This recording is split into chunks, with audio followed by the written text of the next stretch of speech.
Hello all, welcome to today's class and I am Sushma D, your tutor from GFGC Shira. Today we shall continue discussing an inspiring poem by an American poet, Henry Wadsworth Longfellow, entitled A Psalm of Life. In the previous introductory session, we had discussed regarding the poet, about the poem, and we had also completed discussing around 3 stanzas of the poem. Okay, so let us have a quick recap of the previous class. A Psalm of Life is written by H.W. Longfellow. His period is 1807 to 1882. He was one of America's best-loved poets and the most popular poet of his time. He was born in Portland on February 27, 1807. He was graduated from Borden College in 1825. He studied and learned modern languages, French, Spanish, and Italian in Europe for about 3 years. He traveled all over Europe before he beginning his career as a professor. In 1829, he returned to the United States to be a professor and librarian at Borden. He wrote and edited textbooks, translated poetry and prose, and wrote essays on French, Spanish, and Italian literature. But he felt isolated. Simple themes, the spirit of joy, optimism, and faith in the goodness of life is the main characteristics of his poetry. Some of his major works are The Song of Hiawatha, Paul Revere's Ride, Evangeline. Longfellow's immense popularity helped raise the status of poetry in his country. And he played an important part in bringing European cultural tradition to American audience. He died on March 24, 1882 due to ill health. About the poem. A Psalm of Life is written by H.W. Longfellow. This poem was first published in Voice of the Night in the year 1838. A psalm is a religious or sacred song or hymn, in particular any of those contained in the biblical book of Psalms and used in Christian and Jewish worship. But here, the meaning of a psalm of life is a song of life where the poet glorifies life and its possibilities. Thus, we could state that psalm means glorification with respect. It is an invocation to mankind to follow the path of righteousness, the right way to live this life. The poem is didactic in tone and it comprises of 9 stanzas. The poem was inspired by a conversation between Longfellow and a fellow professor. The dialogue between the poet and his friend Conway Felton about the German writer Johann Wolfgang resulted in this poem written in October 1938. The poem is framed as a dramatic monologue spoken by the heart of a young man to a psalmist.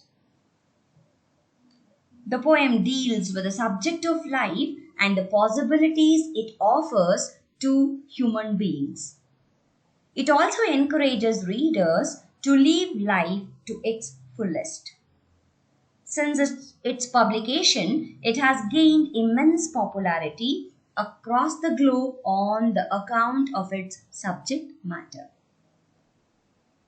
Life and hope are the two major themes of the poem. The poet has incorporated these two themes, that is life and hope, by using plenty of literary devices. They are personification, assonance, alliteration, allusion, imagery, anaphora, and paradox. This is about the poem and about the poet.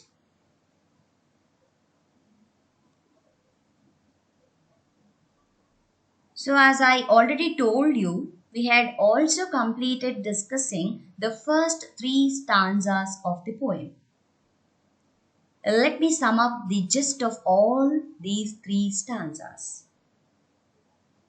In the first stanza, the poet asks us not to tell him in a sorrowful verses that life is hollow and meaningless dream. Here, the poet slams the pessimists who sing melancholy songs, write sad poems, or thinks that nothing can be achieved in this life. According to the poet, a person who spends all his time sleeping is already dead. Such worthless examples of life often misguide others.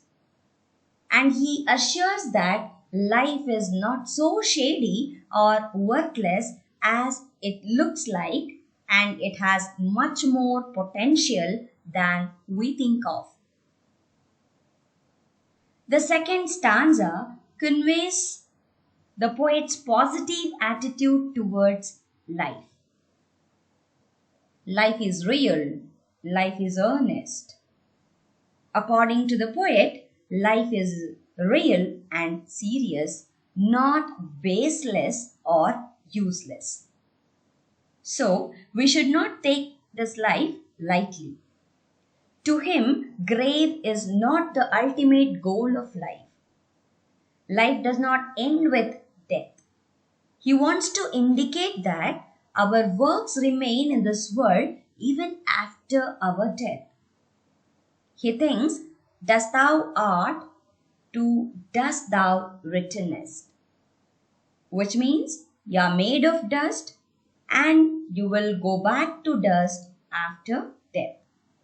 So, the poet makes it clear that he believes in the existence of the soul after our death. The third stanza is about the ideal way of living. The poet suggests that neither enjoyment nor sorrow should be our ultimate aim or our way of life. The most important thing is to work and work diligently so that we can always be a better learned, a better skilled, and better mannered human being with every passing day. All these aspects have been discussed in the first three stanzas of the poem. So let us move further and explore the next part of the poem. Art is long and time is fleeting, and our hearts, though stout and brave, still like muffled drums are beating funeral marches to the grave. In the fourth stanza, the poet makes a point towards our responsibilities in this life and about the work assigned to us. He says, art is long and time is fleeting, which means that the work given to us is vast and very much time consuming. But on the contrary, the time is running away fast with every moment. The poet then says that though our hearts are brave and stout at other times, we fear death. And our heart beats when we realize that death is certainly coming our way bit by bit. Longfellow compares the situation of our heart to the beating of the cloth drums at the funeral marches to the grave. Here he means to say that we should utilize our limited time to the fullest instead of wasting it in the thought of death or other such things. In the world's broad field of battle, in the bivouac of life, be not like dumb driven cattle, be a hero in the strife. In this particular stanza, the poet compares this world to a vast battlefield where we, the human beings, come temporarily in the camps to fight the battle of our life. So, the human beings are compared with troops. The poet urges us to be a hero in this battle of life, to fight this out bravely and finally win it. In other words, he wishes us to be successful in life by following the right way of life. He doesn't like to see us like the dumb cattle driven by others with no particular goal or direction. Trust no future, however pleasant. Let the dead past bury its dead. Act in the living present. Heart within and God overhead. In the 6th stanza, the poet reminds us of a very popular quote, "Learn from the past, live in the present, and hope for the future." But here, the poet instructs us not to trust the future, however pleasant it may be. Because we often get carried away by the happy dreams about our future and forget to act in the present moment. He also tells us to forget the past events as they are dead and they should not haunt us anymore and affect our present action. And what is crucial is to act in the present, in living the present moment. We have to follow our heart and keep faith in the God over us.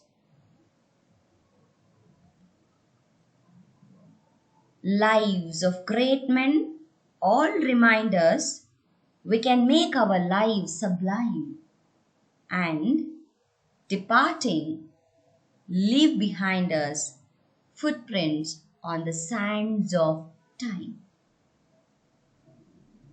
In the 7th stanza, the poet says that the lives of so many great and successful men remind us that we can also achieve those heights if we wish and strive for that. And if we can do that, we would be living forever in our works in the hearts of the people. Longfellow compares this immortality of leaving footprints on the sands of time.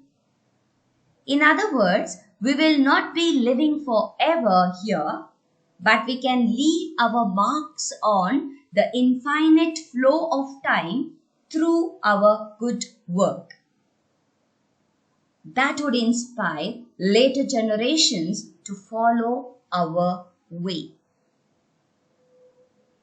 Footprints that perhaps another, sailing over life's solemn main, a forlorn and shipwrecked brother, seeing shall take heart again. So, in the penultimate stanza, that is the last but one stanza of the poem, the poet continues the same theme of leaving a footprint to inspire others to follow. He compares a dejected or wretched person with a hopeless shipwrecked man sailing over a large sea of life. That person can find the example set by us and can gain courage and hope to move forward.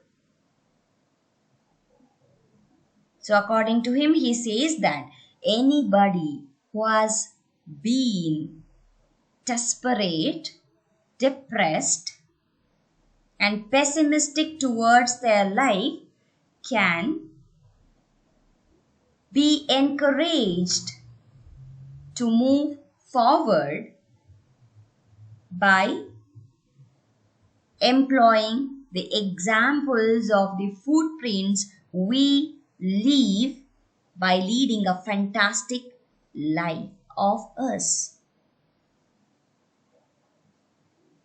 Let us then be up and doing with a heart for any fate, still achieving, still pursuing, learn to labor and to wait. So in the final stanza, so the final 4 lines of this poem, the poet asks us to be upon at once and start working. So he tells us to start working at once. However, the poet here urges us not to mind the consequences or to make our mind prepared for any fate. We must carry on reaching great heights, still not leaving. We must learn to labor, to work hard, to act wisely, and wait for the rewards patiently. This is very important. Karmanyevadikaraste na phalechu kadachana. What a wonderful message he had forwarded to all of us. Thus, we should not spend our priceless moments sitting idly and doing nothing. Rather, we have to work hard towards reaching our goal and to make the most out of this short life. Because we are all familiar with a very popular saying, life is short, make it sweet. I hope that all of you have been inspired by the optimism and positivity of the poem.